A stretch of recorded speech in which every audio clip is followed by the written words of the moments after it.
Welcome to the NTEB Prophecy News Podcast with your host and Bible teacher, Jeffrey Greider. Rightly divided, dispensationally correct, and standing on the authority of the King James Holy Bible. This program is brought to you by NowTheEndBegins.com.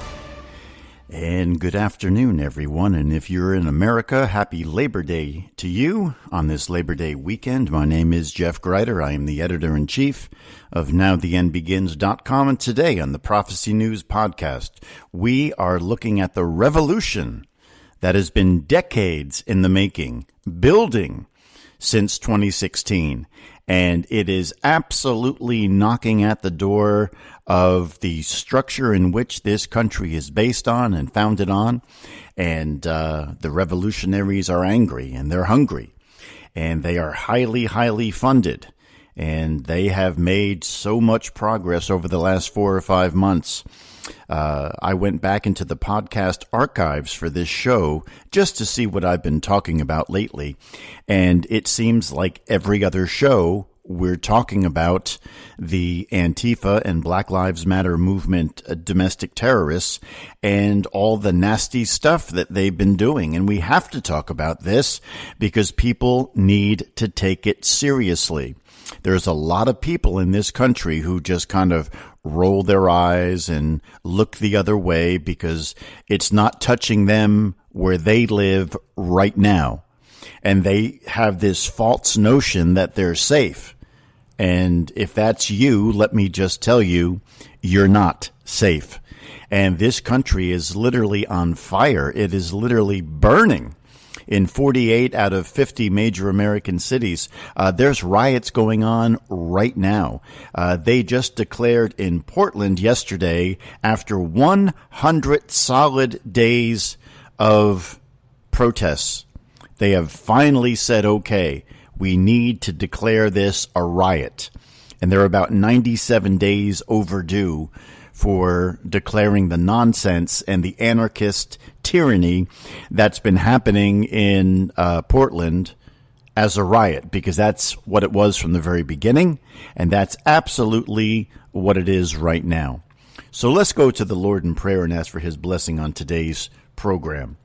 Heavenly Father, we thank you for your goodness and we thank you for your mercy. We thank you for every good thing that you give us, Lord. And Father, we just commit this time to you and we ask for your blessing. And we just commit this time to you, God, in Jesus' precious name. Amen. My daughter is just showing me a picture of me holding her at the age of, 6 months, 7 months, 8 months. She just FaceTimed me. And man, oh man, what a great picture that is. I love you, Kelsey. I love you too. Talk to you later. Okay, bye-bye. Bye. Always make time for your kids, even when you're doing a podcast. Time is precious and time is short. If you love somebody, tell them you love them. Love your kids, love your parents. Today's my mom's birthday. She would have been 92 years old today. And the Lord let me lead her to salvation just a few days before she passed away back in April of 1998. Make time for your parents if you're a kid. And if you're a parent, make time for your kids. And you only have them for a short period of time. So love them as much as you can. And, all right, let's get on. I'm going to get all weepy-eyed and emotional, and we need to be talking about revolution right now. We need to be talking about what's happening with the Black Lives Matter and Antifa movement. So I have a clip that I want you to hear. Some of you are going to be familiar with this person's name, Jordan Peterson. Some of you know exactly who he is. Some of you have no idea who Jordan Peterson is. Jordan Peterson is a professor at a university in Canada. And 4 years ago, he's a liberal, okay? He's not a conservative. He's not a Republican. He's a liberal. But he's the classical type of liberal. And he's not a liberal by today's standards. Keep in mind that John F. Kennedy was a liberal But if John F. Kennedy was president today, if he was alive today, he would absolutely be considered a conservative Republican. That's how far the liberal end of the spectrum has shifted. So Jordan Peterson first came under attack 4 years ago because he dared to put forth the idea that people are created equal, but we are not equal as people. And what that means is everybody is equal when you start a race, and everybody should have the same benefits to get into that race, and everybody should have a equal position at the starting line. But as soon as that gun goes off and the race begins, people are not equal. And the person that wins the race is the fastest of the runners. And the winner is not equal to the loser. And in life, if you ever watch Shark Tank, you understand very, very clearly that even people with good ideas, you have to make it on your own. You have to be willing to stand up and fight for what you want. And you have to be able to stake your claim in the ground, even if everybody else thinks that your idea is a bad idea. Now, of course, I'm not talking about liberal politics. I'm talking about corporate ideas. I'm talking about capitalism. And any society that is not based economically on capitalism is a society that is a oppressive society, because people should be free to make their stuff, sell their stuff, and rise as high as they can rise based on their own ability. We call that a meritocracy, where people rise because they do well and they go out of business because they do bad. And what socialism says is everybody stays in business. Everybody serves the same type of product. Nobody has a really hot thing to sell. Everybody has to be equal. And it's a very, very terrible way to look at things. So I just want to play a little bit of this clip. Jordan Peterson in an interview with John Stossel, and they're talking about social justice warriors. Take a listen. These young people say Jordan Peterson should not be allowed to speak on their campus. Peterson's a psychology professor at the University of Toronto. When Canada proposed a law declaring it illegal not to call someone by their preferred pronoun, in other words, illegal not to address those who don't want to be called he or she, as say Z or Zim, Peterson said he would not obey that law. Shame on you! Shame, shame, shame on you! It's not just students who object. Hundreds of his colleagues signed a petition demanding that Peterson be fired. They say his behavior is a danger. This is where we draw the line! This is where we draw the line! Now, when he tries to speak, protesters often surround him, blowing air horns or screaming to make sure others cannot hear him. At this school, he and students who wanted to hear him moved outside to escape the noise. But the protesters just followed him and drowned him out again. Go home, Peterson! Go home, Peterson! If somebody wants to be called Z or Zer, why not? I don't care what people want to be called, that's fine, but that doesn't mean I should be compelled by law to call them that. The government has absolutely no business whatsoever, ever, governing the content of your voluntary speech. But if I personally said, I'd like you to call me Z or Zen, we could have a conversation about that, just like I would if you asked me to use a nickname, for example. But there's a big difference between privately negotiated modes of address and legislatively demanded, compelled speech. So that's Jordan Peterson talking about why he will not call transgender people by their preferred pronouns, because he does not want to be mandated which mode of speech he is compelled to use. And he raises a very, very good point. And we're starting with this today because in order for you to understand what's happening with the Black Lives Matter and Antifa riots, in order to understand it intellectually, Now, we understand it spiritually. We understand that this is the rising spirit of Antichrist. Absolutely. And we've talked about that on many, many, many programs. And we will talk about that a little bit today. But I want you to be able to understand where these movements have sprung up from an intellectual perspective. It started with the far left saying that you don't have a right to express your opinion and your belief the way that you see it and the way that you believe it. And here in America, the First Amendment is freedom of speech. And our Constitution says that the government cannot regulate your private speech. You cannot be told what to say and what to think. And the radical left movement, they want to overthrow that, and they want to absolutely tell you what you can think and what you can say, what is accepted speech and what is unaccepted speech. If you remember about 2 years ago, they started with these protests, they started creating what's called a free speech zone. So if I wanted to go to a Black Lives Matter riot and I wanted to stand up and say something in opposition to what they were saying, then I had to go and stand behind this little barrier with a sign that said free speech zone. Well, if my free speech is put into a zone, it's not free speech anymore.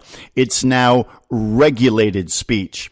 And this is the argument that Jordan Peterson takes, that the main problem with the left, what's really at behind when you get past everything else that they claim to stand for, what they really want to do is they want to tell you what to think, they want to tell you what to believe, and they want to create a society just like George Orwell's 1984, where the government is telling you what is acceptable thought and what is unacceptable thought. And that's exactly what these battles being waged right now are attempting to accomplish. Protesters call Peterson all sorts of names.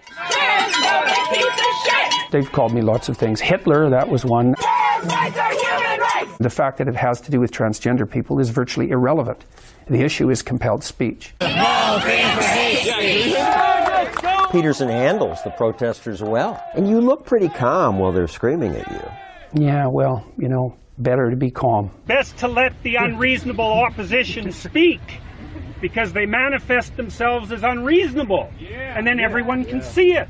You can also see it in this video, viewed millions of times. Maybe because Peterson stays calm while the TV host keeps twisting his words. You're saying that women aren't intelligent enough to run these top companies? No, I didn't say that at all. He simply says that natural differences explain most of the gender wage gap. Do you believe in equal pay? Well, I made the argument there. It's like it depends on So who you don't defines believe it. in equal pay? No, I'm not saying that at all. Like many on the left, she insists that difference proves discrimination. If it weren't for our sexist society, we'd be much more alike. That's actually not the case. The science on that is absolutely clear. They've studied tens of thousands of people in dozens of countries, and the papers have been cited thousands of times. For years, many leftists denied there were any differences. Aren't women in general better nurturers? No. Next question. Feminist icon Gloria Steinem even objected to researching differences. It's really the remnant of anti-American crazy thinking to do this kind of research. But more research has been done, and it shows that on average, men and women excel at different things. That runs contrary to the desires of the researchers who generated the data, because no one wanted that. It came as a shock to everyone, but that's how it is. And yet when you say this, it infuriates some people. No, it should infuriate them, because I'm going right after the heart of the radical leftist doctrine. The heart of that doctrine is that all groups should have equal outcomes. There should be just as many female CEOs, scientists, computer programmers, because men and women are the same. If outcomes differ, it must be sexism. So let me stop him right there. That is what the left wants to do. They don't want to control the start of the race. They want to control the end of the race. And that is socialism, communism, Marxism, whatever you want to call it. That's what they do. If you live in China, China has an economy that is controlled 100% by the government. If you are a manufacturer in China, you are only allowed to manufacture regulated, approved devices and components that have been approved by the communist government. And you have to sell them for the wage that they tell you have to sell it at, and everything is set and everything is regulated. Now, Satman is asking me a question.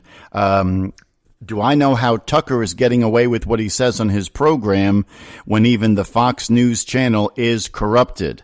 Tucker, I called him last week. I didn't call him on the phone, but in an article, I called him last week the last truth teller.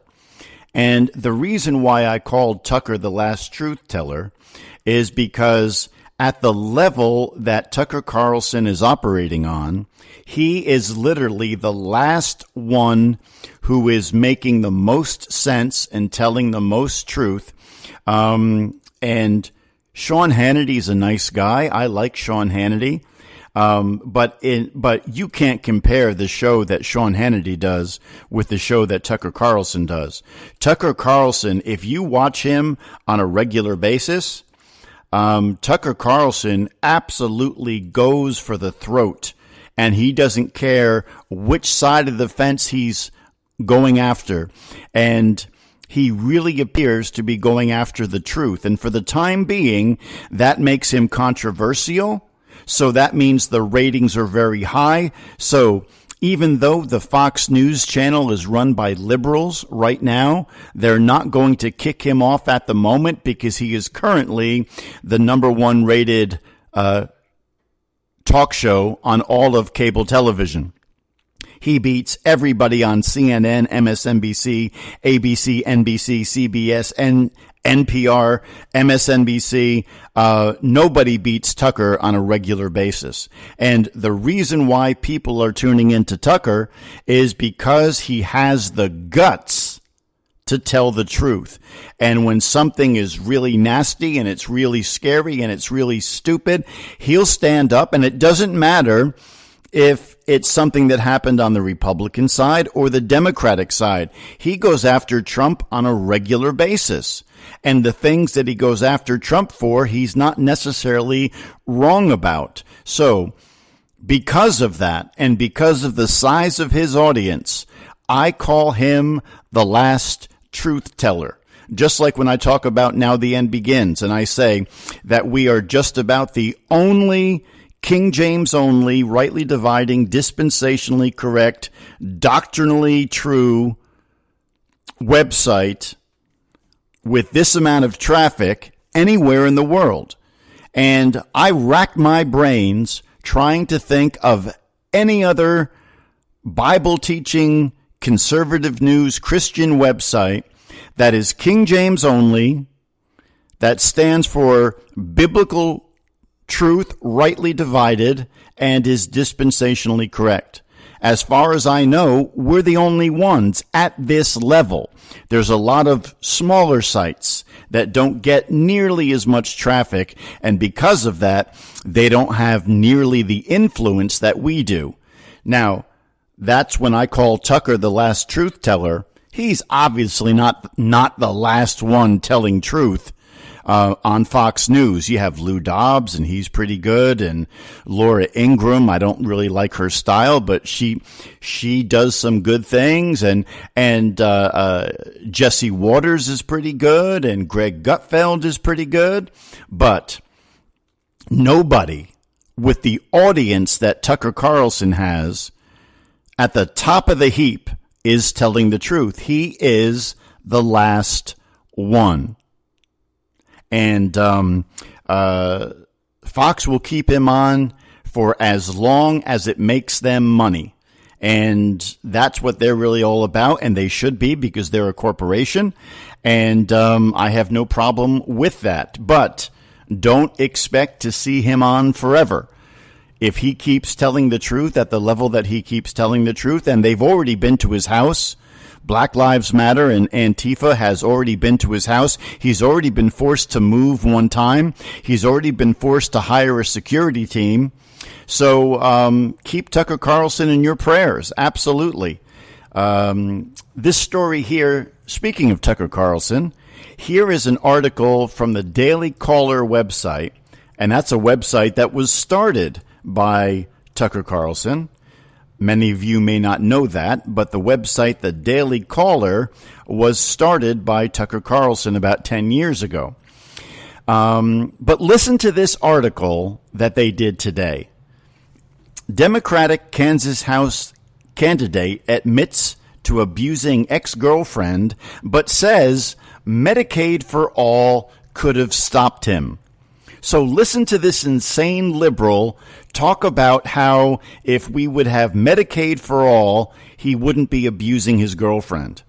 Democratic Kansas State House candidate Aaron Coleman on Sunday admitted to abusing his ex-girlfriend and said in a statement that, quote, Medicaid for all, end quote, could have prevented his actions.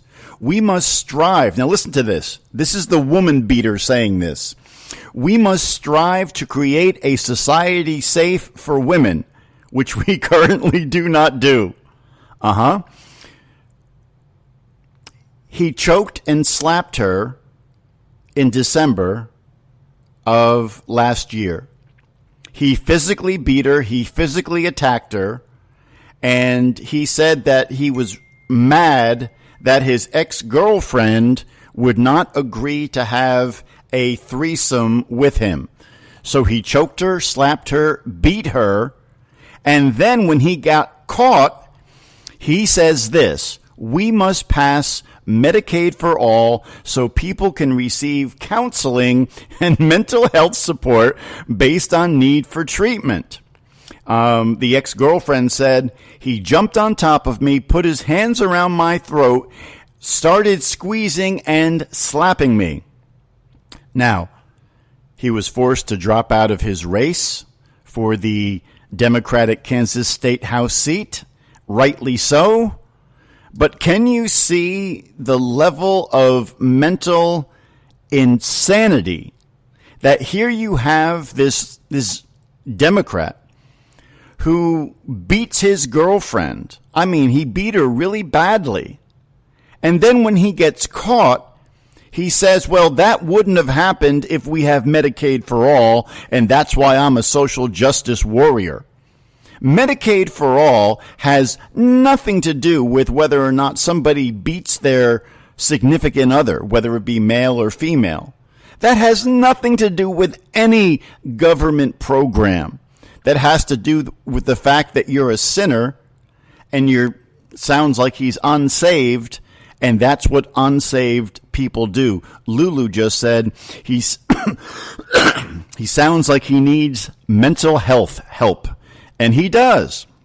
But what I'm trying to show you is the irrationality of what the left is doing. It is not normal. It is not intellectual. It doesn't make sense what they're doing. Because when you get to the heart of their argument, like what Jordan Peterson was saying, what they really want to do is they want to be in a position when they can control what you think and what you say. Now, a really good example of that is Drew Brees. Do you remember a couple of months ago when Drew Brees, and he took this great stand, and he's a Christian, and he takes this great stand for the American flag and the national anthem, and he said that he would not be associated with anybody who didn't respect our national anthem and respect our flag. And what a great statement that was that he made. And within 24 hours, he was on his knees with his wife, groveling, begging the Black Lives Matter people to forgive him for his statement. Now, what could cause such a radical change in 24 short hours? And what's so bad with saying that he didn't want to associate with people who disrespect our national anthem? Now, I don't want to associate with people who disrespect our national anthem.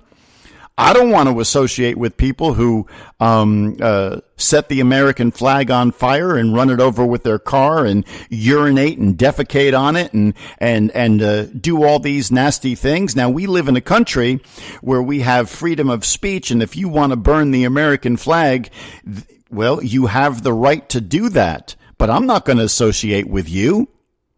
You and I have nothing in common. Now, that's exactly the position that Drew Brees took.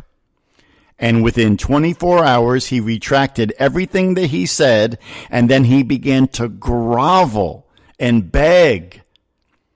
And why would he do that? Because he realized that in order to stand up to the mob and to stand up for what's right, it's going to cost you something. And we were talking about this on last night's program, on the Bible study last night. When they come for you, what are you going to do? Are you going to stand and preach Jesus Christ? Or are you going to tuck your tail between your legs and run the other way? That's the question that you have to answer, because guess what? They are going to come for you. That's a guarantee. And I'm looking in the chat room right now. I see David and Shari, Victoria, Wayne, Carl, looking up, Satman. I see Donna. I see Lori, Jeanette. I see all the regulars. And guess what? They're coming for you. At some point, on some level, whether it's going to be a protest in the street, whether you're going to be trying to have a restaurant meal and they're going to break into your restaurant and demand that you get up and leave the restaurant, or maybe it's going to be a coworker, or maybe it's going to be your boss. I've shared the story many times that I was fired from 2 6-figure jobs because of Now the End Begins. And I didn't like that, and it made me homeless for a short period of time, and it was a real tough thing to go through. But guess what? God knew what I needed. I wouldn't trade a minute of that.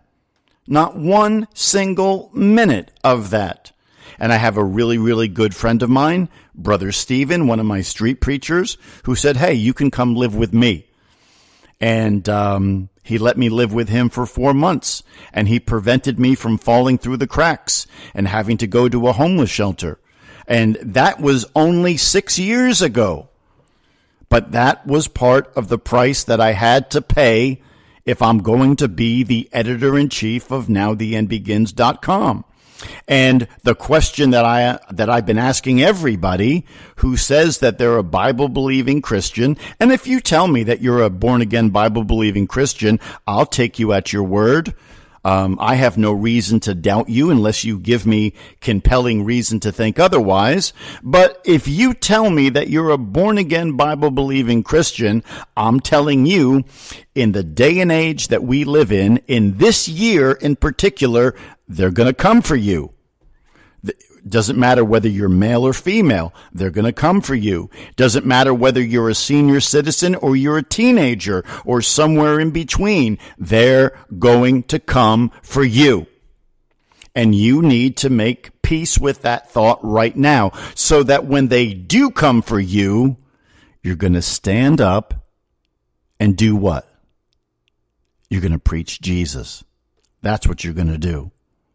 Just like the black street preacher in Charlotte, North Carolina. And he stood up and he said, Jesus saves!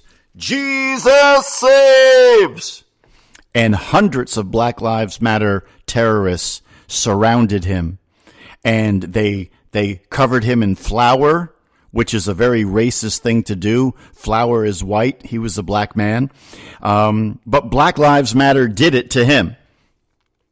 And they surrounded him and they covered him in flour, which is not painful, but it's humiliating, very humiliating.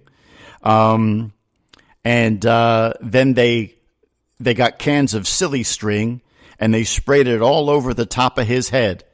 And all through having to be verbally accosted, listen to what this is what they were saying to him while they were dumping flour on his head, and while they were spraying his head and his face with silly string, this is what they were shouting.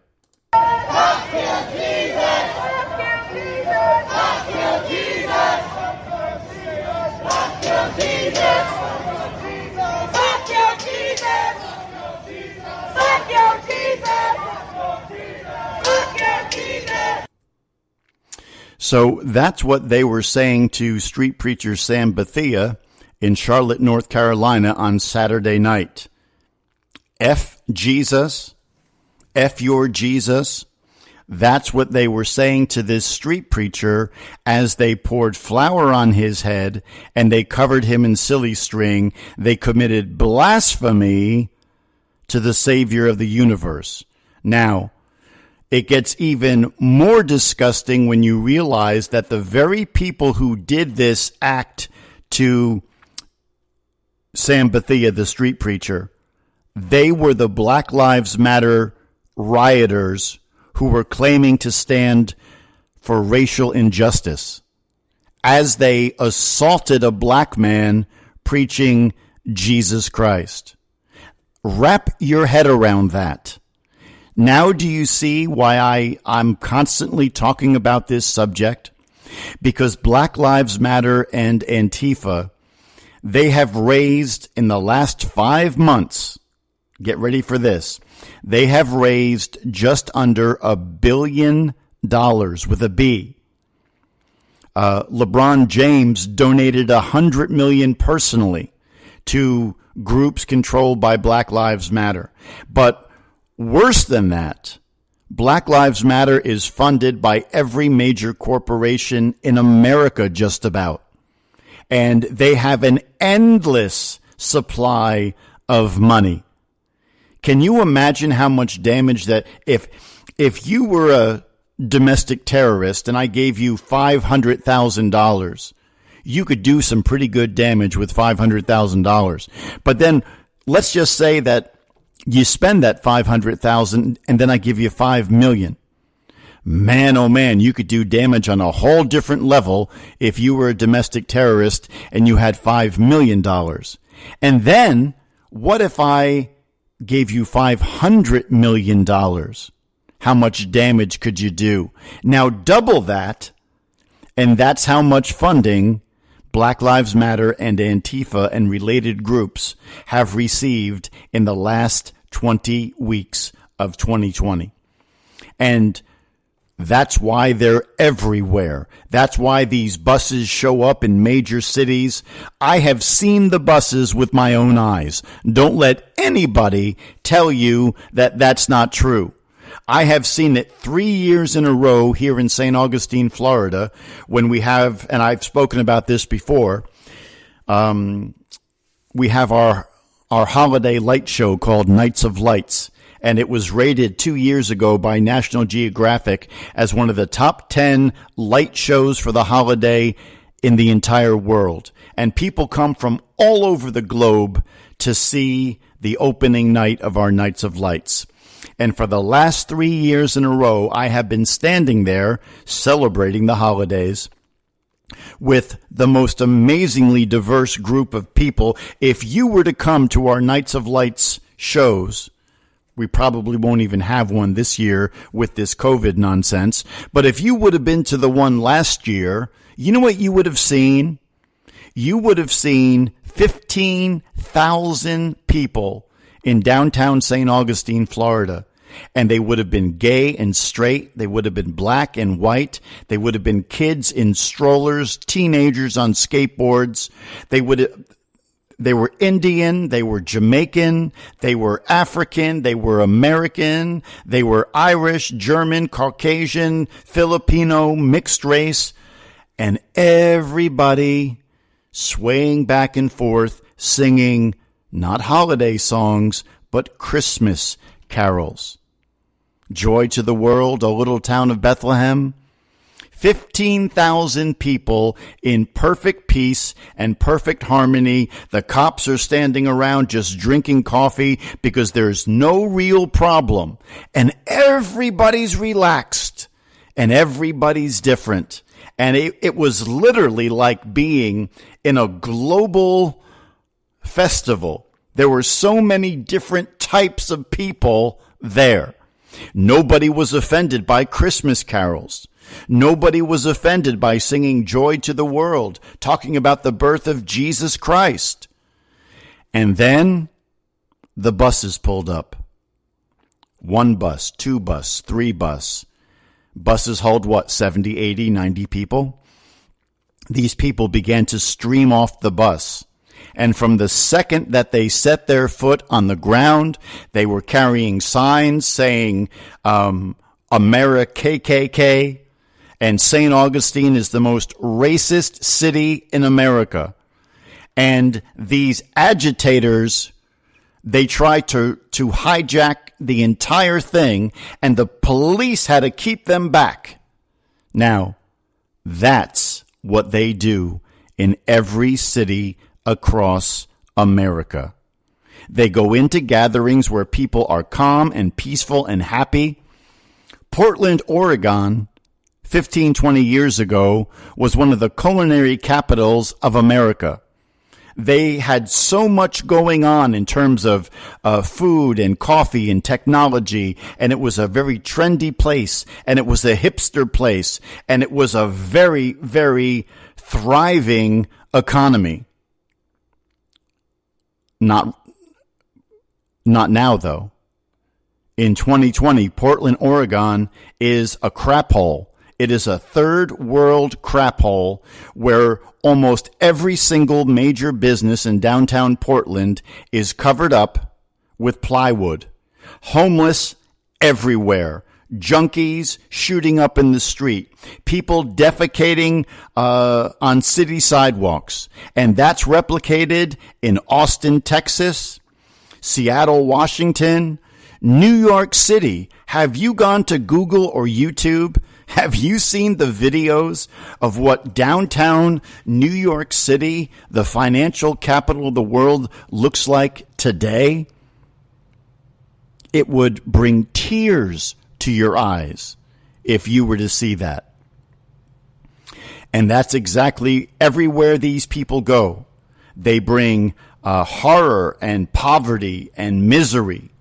And the ironic part is they do this while claiming to be standing for freedom and justice and liberty. There could be no more ironic statement than for anybody in Black Lives Matter or Antifa to say that they stand up for justice, freedom, and liberty.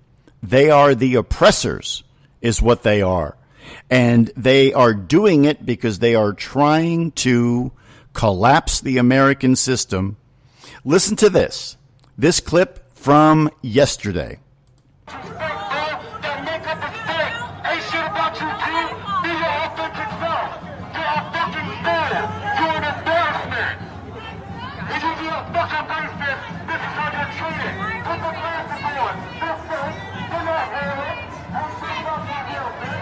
Fuck 12 and fuck the white people that built the system set against mine.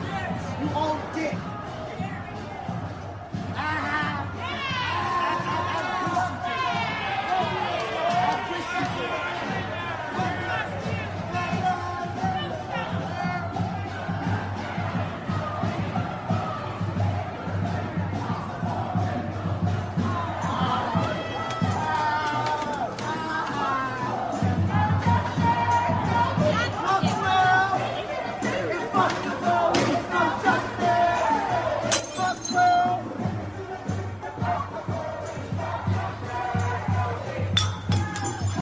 And that's about all we're going to listen to of that. But basically, if you were to watch that video, you would see Black Lives Matter surrounding non-black people just trying to walk down the street, just trying to shop in a store, just trying to purchase a cup of coffee at a coffee shop. And that's what they're doing in every city across America. So we have told you for a long time now about the coming civil war. And that civil war is actually here. And it is being waged in every major city in America right now, and has been going on for the past 100 days, 150 days. And it's been going on for a long time. And when we first started, Now the End Begins, we warned you. We warned you that this type of day was going to come. Now, I thought that it would happen under Barack Obama, and it got pretty close. It started to move in that direction very, very strongly. But then they mistakenly thought that they were going to be able to just pass the baton to crooked Hillary, and they would have a continuation of power. But this is what I wrote, and I'm going to put this into the chat room. This was the original banner graphic. Take a look at that. That's the original banner graphic for Now the End Begins, and that's from February 25th of 2010. But look at what I wrote in the bottom left-hand corner. And I wrote this, and you can go to the Wayback Machine, that's web.archive.org, and just type in nowtheendbegins.com and go to the very first screen grab that they ever did. And that's where I got that picture from just now. And you will see what I wrote in the bottom left-hand corner of that graphic. I wrote, "The Coming Betrayal of America. For generations, the Bible has warned of the coming end of days, and you are now living in that time." I said this 10 years ago. America, a nation raised up by the hand of God to spread the gospel and to be a beacon of freedom for people around the world, is about to be forever silenced by those sworn to protect her leaders. And that's exactly in 2020. That's what we see, is that the people who want to lead this country are in favor of the Black Lives Matter riots. Listen to this from Democratic vice presidential candidate Kamala Harris back in June of this year, speaking with Stephen Colbert, warning us, threatening us that the riots are never going to stop. Take a listen. Clear that I know that there are protests still happening in major cities across the United States. I'm just not seeing the reporting on it that I had that's right. for the first few weeks. That's right. But they're not going to stop. They're not going to stop. And they're not. This is a movement. I'm telling you, they're not going to stop. And everyone beware, because they're not going to stop. They're not going to stop before Election Day in November, and they're not going to stop after Election Day. And everyone should take note of that on both levels, that they're not going to let up, and they should not. And we should not. Now, you just heard that from the mouth of Kamala Harris. She is Joe Biden's vice presidential candidate. America, a nation raised up by the hand of God to spread the gospel and to be a beacon of freedom for people around the world, is about to be forever silenced by those sworn to protect her leaders. And you just heard from somebody who wants very, very badly to be vice president. And guess what? If Joe Biden wins, not only will he not serve out the first 4 years, I would wager a bet that they will have him removed before 6 months have gone by. So can you imagine having a president of this country?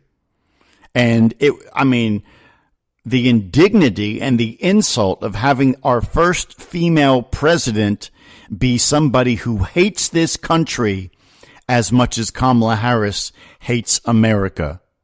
Can you imagine what that would be like to have that woman who has repeated over and over and over that she supports Black Lives Matter, the riots are not going to stop, don't expect them to stop, she supports it, she encourages it. Can you imagine what life would be like in this country if she was the president of the United States? Somebody who signs off 100% on a socialist, Marxist, communist agenda? Well, that's what happens if you vote for Joe Biden. You're going to get President Kamala Harris. And you really need to think about that. And you really need to think about if that's the type of president that you want. Do you like the riots? Do you enjoy watching videos of people like street preacher Sam Bethia? Black man doused in flour, covered in silly string, while they chant F Jesus and F your Jesus? Is because that's the type of America that we're going to get if Joe Biden becomes president. Now, listen to this clip. Mark Levin talking about very rationally and intellectually. Mark Levin, Black Lives Matter is a Marxist anarchist movement, and they admit it. Take a listen to this. This is very, very important. One of the co-founders of Black Lives Matter, her name is Patrisse Cullors, Cullors, I believe that's how you pronounce it. She, and I've told you that this is a Marxist, anarchist, anti-Semitic group, and that is exactly what it is. And so when people say, I stand with Black Lives Matter, or the mayor, Bowser of Washington, D.C., has that painted in massive way on a street where you can see it from space across from the White House. When these politicians are embracing now Black Lives Matter, I'm not talking about lowercase b, lowercase l, lowercase m. I'm talking about Black Lives Matter, the organization. They're embracing a Marxist anarchist organization that is extremely well-funded, heavily funded, and extremely well-organized all over the country. And it's almost like the Weather Underground, except smartly what they've embraced is race as the issue through which to push their Marxism. And Marx says, do it any way you have to. That's why you see the environmental movement, in many ways, also borrows from Marx. The immigration movement also borrows from Marx. But in this case, these are trained Marxists, as she's about to tell you, and they are using race basically as a vessel through which to advance a Marxist revolution. They're for revolution. All right, let's take a look. Go. I also think that it might, I think of a lot of things. The first thing I think is that we actually do have an ideological frame. Myself and Alicia in particular are trained organizers. We are trained Marxists. Stop. That woman, Patrisse Cullors, is one of the co-founders of Black Lives Matter, and she is telling you that her and her two other co-founders are trained Marxist agitators. Okay, so when we say that the Black Lives Matter movement is a Marxist anarchist movement, that is something that the movement itself admits to. You just heard the founder of Black Lives Matter say that she and her other two founder buddies are trained Marxists. We are trained Marxists. We're trained Marxists. So what I've been saying probably for years now is true. They're not hiding it. It used to be part of their mission statement. Their anti-Semitism, the BDS, they're not hiding it. Israel's an apartheid society. They're not hiding these things. Go. We are super versed on sort of ideological theories, and I think that what we really try to do is build a movement that could be utilized by many, many black folk. We're building a movement that can be used by many black folk. But it's not just for black folk. They're building a Marxist movement within the United States, and they are succeeding because of all the efforts of people to project their own attitudes and their own interests on top of it. Some of them are doing it unwittingly, but some are not. And that's really the main point that I want to get across today, is that the Black Lives Matter and Antifa Marxist movements are succeeding. They are gaining incredible ground. Every time that you go to YouTube and you see a video where some city has taken an entire city street and they have spray painted Black Lives Matter in enormous letters that can be viewed from the International Space Station from outer space. The letters are so big. And that's happening in just about every major city in America. That really should be bothering you, because I think we're successfully making the case that Black Lives Matter as a movement and Antifa as a movement are Marxist anarchists, and they are trying to bring in communism is what they're trying to do. And they have made so much progress in just 2020 by itself. It is astonishing how much progress that they've made. Listen to this. Portland mayoral candidate Sarah Iannarone talking about how she wants to be elected as Portland's mayor as the Antifa candidate. Listen to this. Now, while Antifa doesn't have a leader like Joey Gibson, it does have some supporters in high places, including Portland mayoral candidate Sarah Iannarone. During my interview with her yesterday, I read her some of the questions that I've been getting from viewers about how far her support for Antifa goes. I'm going to refer to some comments here from Facebook, and I'm also going to put a little asterisk. These are not comments from Facebook are not where anybody should go for the specific definitions of how the world works. But these are comments that have been posted under things you have said specifically on your Facebook page, things that have been said on mine as I mentioned that I was interviewing you today, things that people have written on other interviews you have done from various media outlets here in Portland. And I want to read them because they always kind of fit the same narrative. And this isn't accusatory at all, but I think that you should respond to them considering I read it so often. And I just kind of want people to be able to hear what you have to say about it and be able to put it to bed here. So Tony White said in an earlier interview, she, as in you, said that she wasn't the person lighting the fires and wouldn't condemn them. Really? ? Then Raymond Saperstein said, I have read that she is 100% Antifa. Linda Troop wrote, what is your association with the Antifa movement? And I'm going to read between the lines a little bit on those. I don't think that they're describing the simple stance against fascism, which is something that I think we should all endorse, but rather the people who are setting the fires, brawling in the streets with the Proud Boys, and committing other types of violent acts. Can you speak at all to these comments that I've seen time and time again under anything you say online? Thanks for the opportunity to do that. If I tried to reply to them all individually, it would take me months, if not years. I condemn violence. I believe that violence is bad no matter who's doing it. And what I said was I understand that the people perpetrating that were angry, and rightfully so, and that I also saw that the Portland police were engaged in their own violence. But let's talk about Antifa sometimes, because I have said that I am anti-fascist, but I don't want to undermine the fact that we have a bumper sticker on my campaign that says, every day anti-fascist always. If you talk to our elders who were there for World War II, fascism is bad. I mean, being opposed to fascism should not be something that people shy away from in 2020. So let's take her argument for a moment.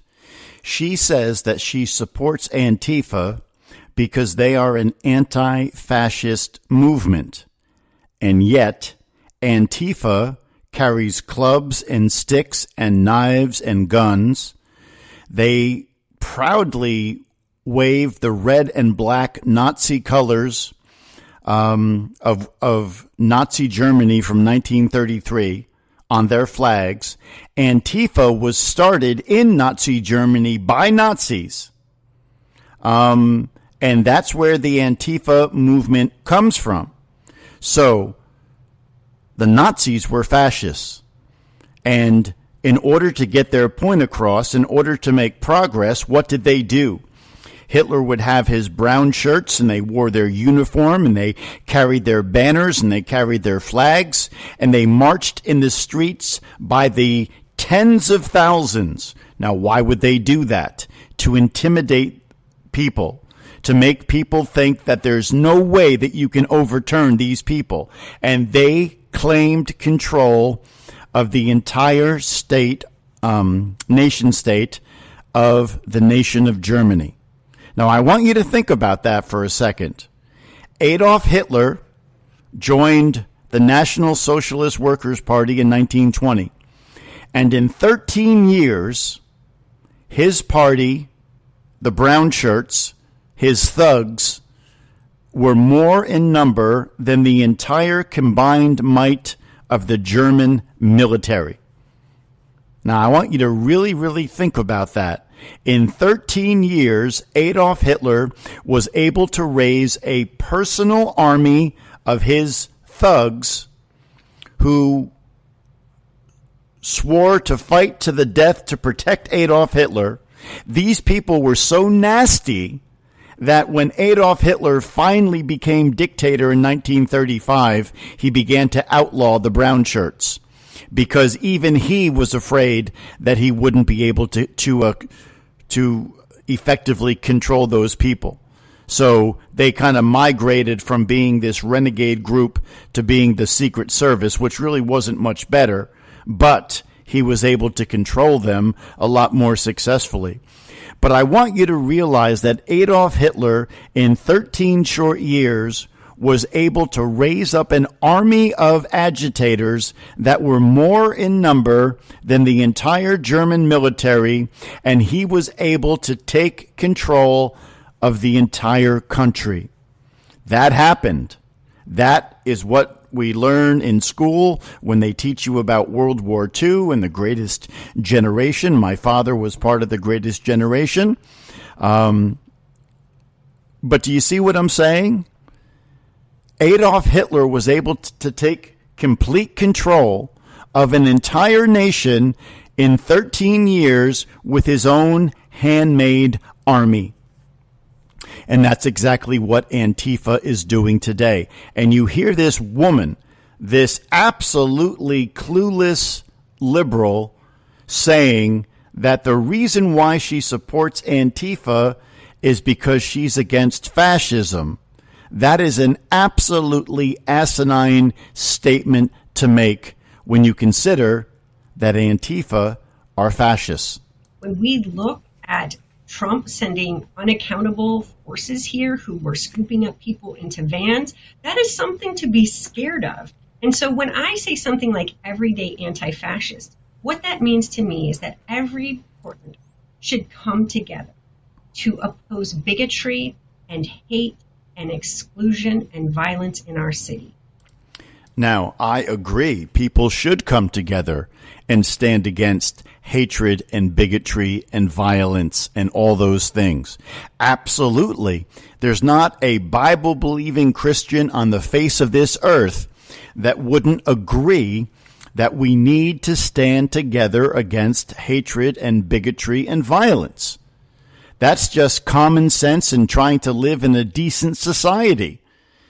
But what she doesn't say is that the methods that Antifa uses are violent, bigot methods that have already killed 13 people and have wounded hundreds and hundreds and hundreds of other people, put people into comas as they prowl the streets with black hoods and black capes and black hoodies and sticks and clubs and guns and rocks and proudly waving the black and red Nazi colors of Nazi Germany. So that woman says that she is going to be the Antifa candidate for Portland, Oregon. She wants to be the mayor that represents the Antifa party. Now, do you see where all this is going? This is exactly what Adolf Hitler did back in the 1920s.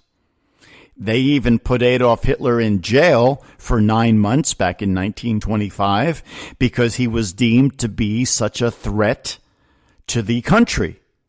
And he spent 9 months in jail. But they didn't go far enough because when they let him back out, he simply went back to what he was doing before. The German people didn't take him seriously. Go back and watch any of the movies from the mid to late 1930s, early 1940s from Hollywood. And they make fun of Adolf Hitler. They call him the funny little man with the funny little mustache. And that man almost brought the world to its knees. He came very, very close to winning World War II. And he was absolutely a type of Antichrist.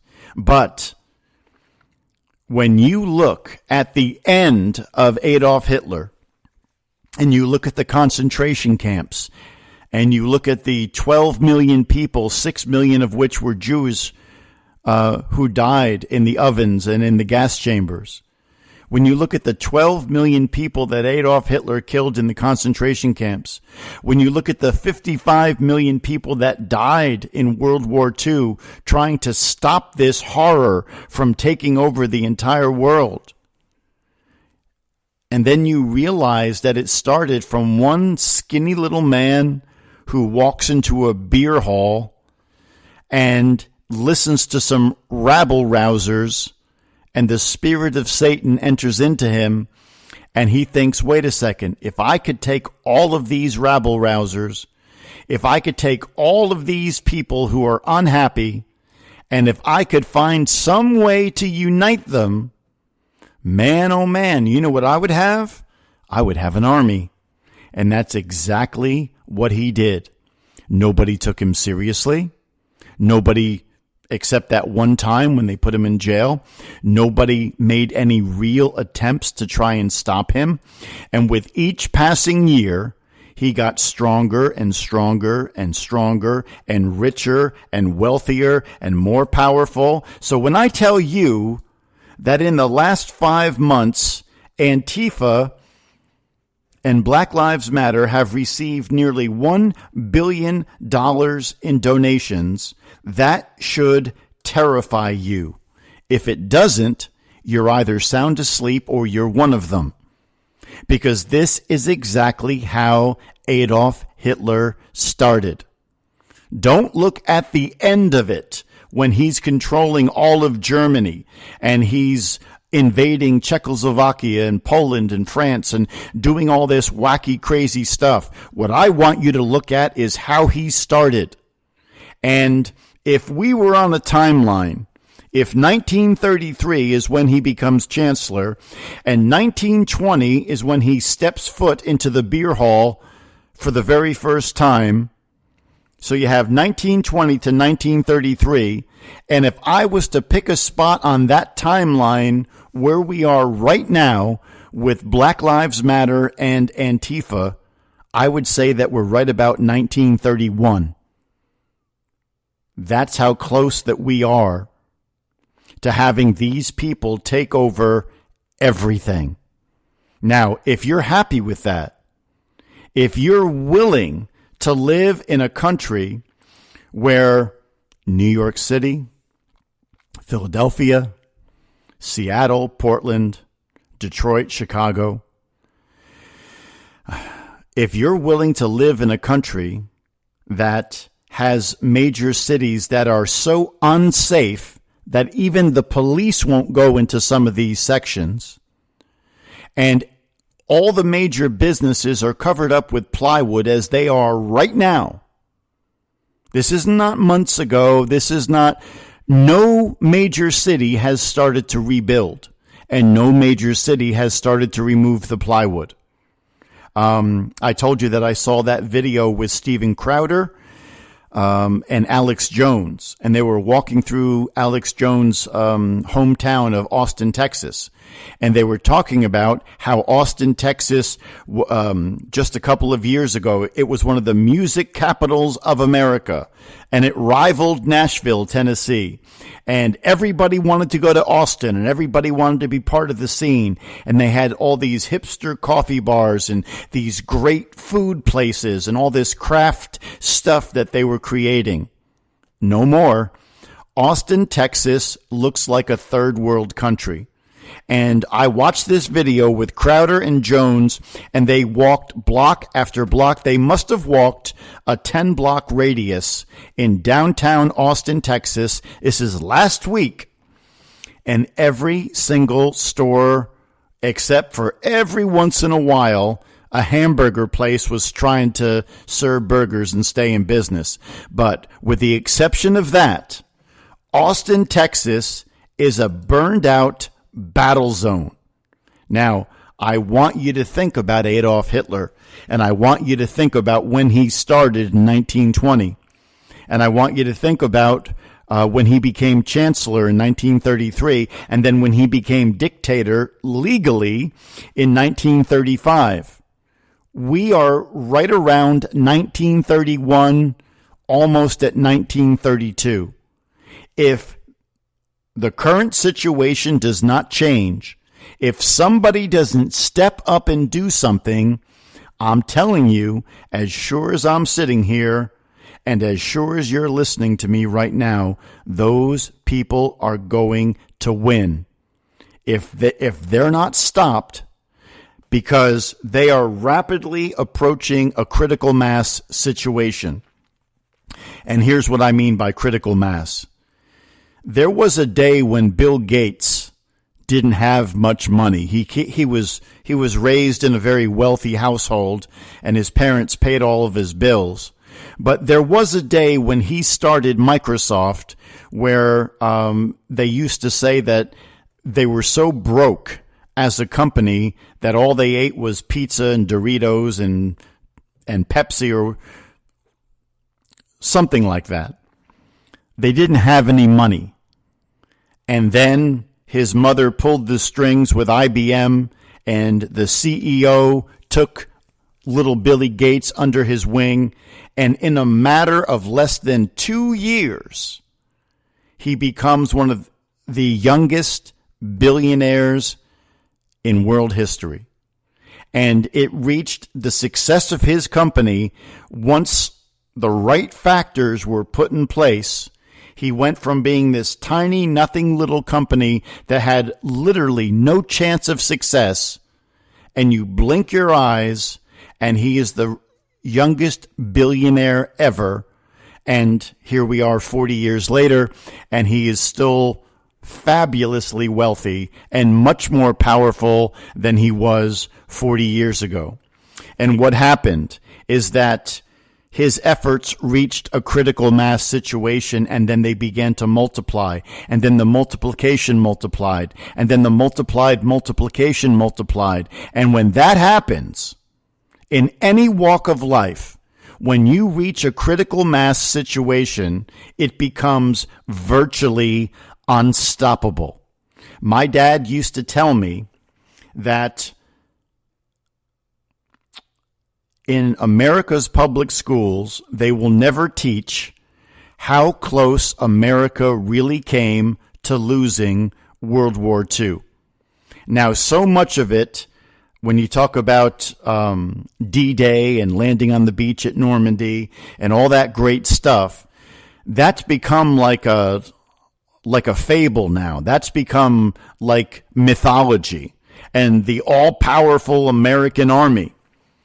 But back in 1945, my dad told me that if one or two things had not happened, we would have lost that war, and Adolf Hitler and the Nazis would have won.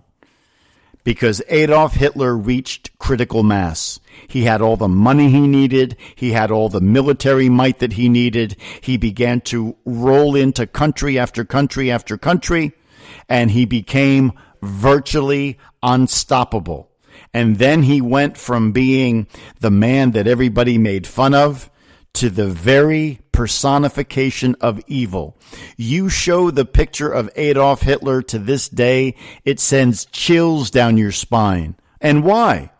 He was what, 5'5", 120 pounds? A strong wind could have blown him away. He wasn't physically intimidating to anybody except babies and puppies. But boy, oh boy, when you look in his eyes and you see Satan looking back, and then you realize that that man almost took control of everything. And why? Because people didn't stop him. Now, Robin is asking, if we reach critical mass soon, will there be an election? Great question, Robin, and that brings me to my next point. Robin is asking if critical mass hits sometime in the next 8 weeks, will we still have an election in America? And that is what they're trying to do right now. And they are trying with all of their might to stop the presidential election. Now, I don't know. It is anybody's guess. I'm not a psychic, obviously, Deuteronomy 13. I'm not a prophet because I live in the church age. But it is very obvious to see that they are pulling out all the stops to try and prevent the election. 6 months ago, they were pulling out the stops to try to prevent a Trump victory. That's changed, and now they're just trying to prevent the election in general. And they are throwing up so many irons into the fire. People don't know, do I go to a polling place? Do I get a mail-in ballot? What's going to happen to that ballot if I mail it in? And confusion is absolutely reigning in America right now. Listen to this article from Breitbart.com. Chuck Schumer backs Bernie Sanders in plan to force Trump from office if he loses. Senate Minority Leader Chuck Schumer tweeted an article from Politico in which Senator Bernie Sanders said that America needed a plan for President Donald Trump's refusal to leave office under the assumption that he loses the election. Schumer said, "This is important. I'm standing side by side with Bernie Sanders to make sure that we have a plan if President Trump refuses to leave office." Now, President Trump has been asked multiple times what he would do should he lose. And he says that he'll be very happy to rejoin private life. And he'll be very happy to resume his old activities, and he'll find new challenges and things to do. And he is on record as saying that multiple times. And yet,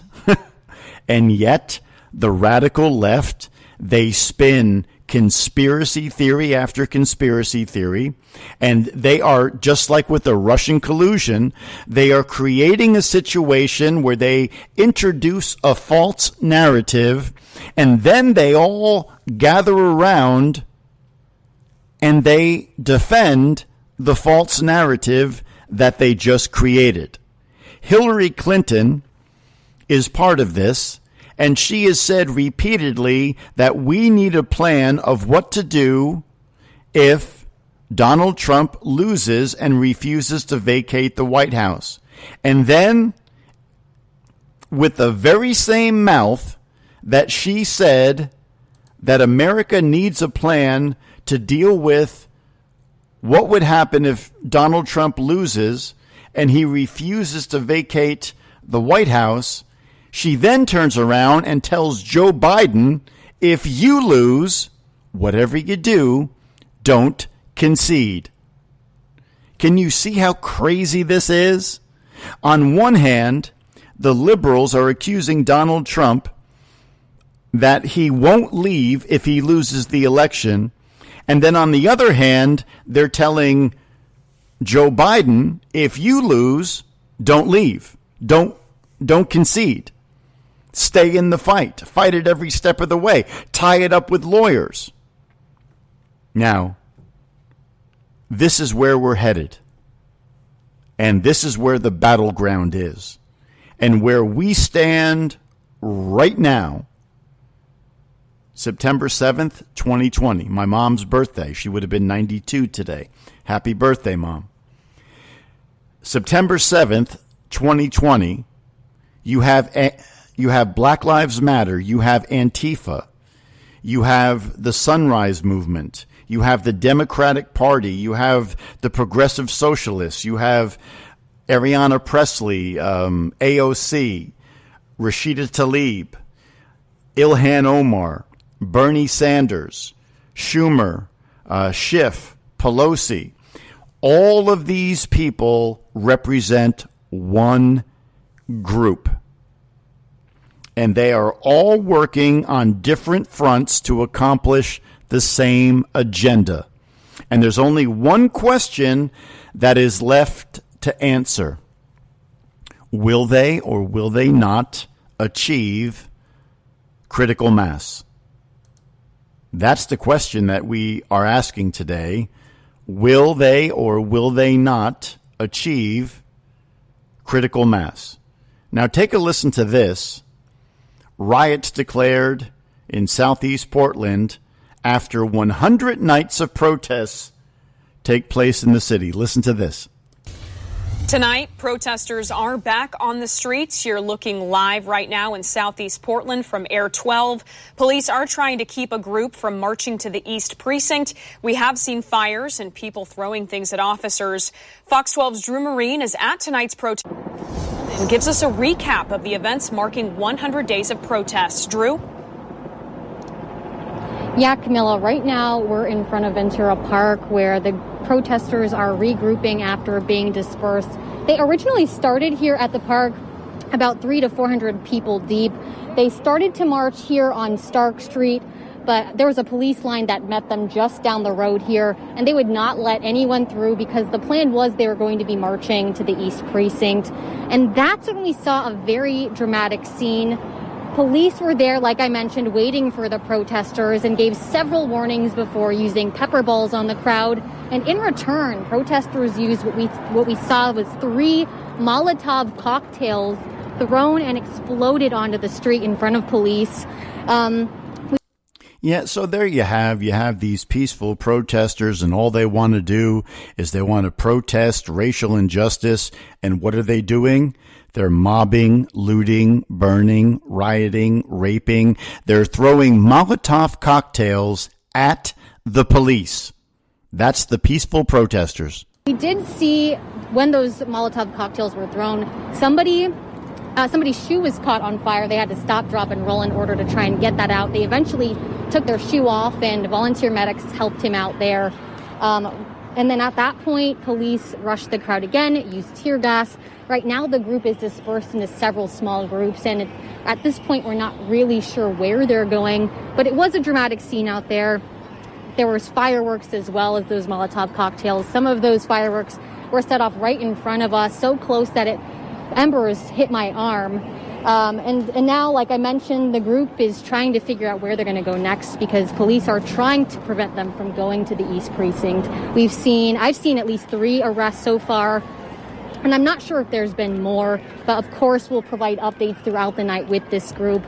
For now, we're going to see what they do next. Live in southeast Portland, Drew Marine, Fox 12 Oregon.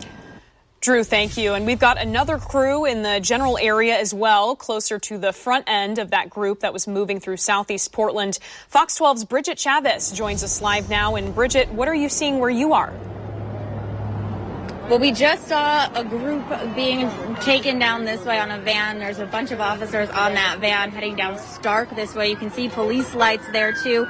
There's another group of people from that group that was trying to march to the East Precinct as well. They've been dispersing them all night. You can see another Portland police van heading up that street right there, the LRAD right in that area, too. And again, we've just seen pockets of people, maybe groups no larger than 20 to 30 each, and police just trying to disperse these groups, keeping them away from the East Precinct.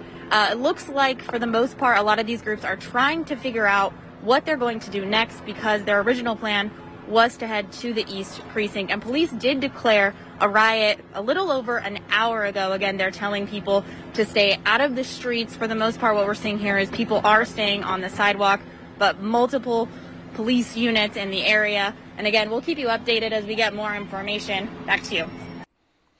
And there you have what's happening on the ground in Portland right now. It took them 100 days of rioting for them to actually declare that it was a riot. Now, anybody would have known that by day 2 or day 3 or day 4. Why does it take 100 days to declare a riot a riot? Well, the reason for that is it's the same reason why nobody stopped Adolf Hitler. and why he was allowed to start the Hitler Youth, and he would start to grow his power base, and he would recruit. Groups like the Sunrise Movement, they are recruiting in high schools right now. They're recruiting in college right now. And the Sunrise Movement, as we have told you before, is an absolute Marxist organization on the same page as Black Lives Matter and Antifa.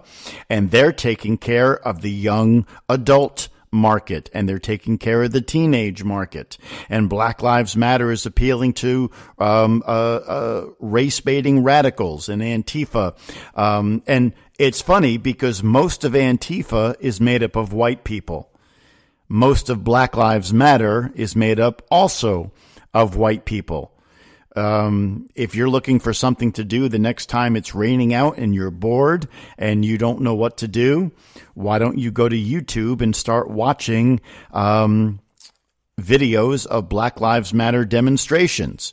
You will see at least 60% of everybody is a white person. And what's the reason for that? The reason for that is not solidarity with black people. The reason for that is because the majority of people who believe that Marxism, communism, and socialism is a good thing are white people. And that is who ultimately is behind all of this, is rich white people trying to collapse the American system of government and trying to bring in Marxism. And as we said at the start of the program, they have been, so far, they have been very, very successful. And they are accomplishing much more than anybody thought that they would. And just wait until they hit critical mass. When they do that, they will become virtually unstoppable. Now, let me close with this thought. If you're on Instagram, if you're on Facebook, if you're on Twitter, if you're on LinkedIn, have you noticed that over the past couple of months, that if you're not on board with Black Lives Matter, other people begin to call you out? I have had family members who support Black Lives Matter call me out for being an intolerant, racist bigot when all I'm doing is trying to stand for Jesus Christ and common sense and the Bible. And have you noticed on social media how people are afraid to stand up, and they look at Antifa, they look at Black Lives Matter, and you can clearly see that these are domestic terror organizations. You can see it because they wear hoods. You can see it because they have clubs and sticks and guns and rocks and bricks and knives. You can see it because they beat people up. They swarm on people in packs. And they shout the most vile and disgusting things. They hate America. They hate God. They hate the Bible. They hate Jesus Christ. They hate free speech. And if they get their way, the only speech that will be acceptable is the speech that they say is acceptable. And I recently closed down my Instagram account because it just really became a waste of time. But every time that I would post something about Jesus Christ or the Bible or the American flag or the national anthem, you could just see the number of people who were following me drop by the dozens every time I made a post like that. And if these people reach critical mass, you are going to see something in this country that you thought would never, ever be possible. You're going to see the collapse of the constitutional republic that this country is founded on. Ronald Reagan said this: freedom is never more than one generation away from extinction. We didn't pass it to our children in the bloodstream. It must be fought for, protected, and handed on to them to do the same, or one day we will spend our sunset years telling our children and our children's children what it was once like in the United States when men were free. That is what Ronald Reagan said. Abraham Lincoln said that America could never be destroyed by an outside force. That if America was ever going to come to its end, now he died protecting this republic. They shot him in the head because he tried to stand for freedom. And who was he shot by? John Wilkes Booth. If John Wilkes Booth was alive today, he would be a member of Black Lives Matter. He would be a member of Antifa. Absolutely, no question about it. And Abraham Lincoln said, like Ronald Reagan, that America, if it ever comes to an end, will never be destroyed by an opposing army. America will be destroyed from the inside by its own people. The Bible says that a house divided against itself cannot stand. And so this is where we are on this Labor Day of 2020. We are standing on the precipice of history, and it's bad history. And should the Black Lives Matter and the Antifa, Marxist and fascists reach critical mass, there'll be no turning back. They will have too much power, too much funding, too much money, too much influence. And the America that we know will come to an end. And with that, we have come to an end on today's broadcast. Thank you so much for tuning in, being a part of today's program. Lord willing, we'll see you back here Wednesday night for another edition of Rightly Dividing, our King James twice-a-week Bible study. We hope that you'll join us for that. Have a great and safe holiday, everybody.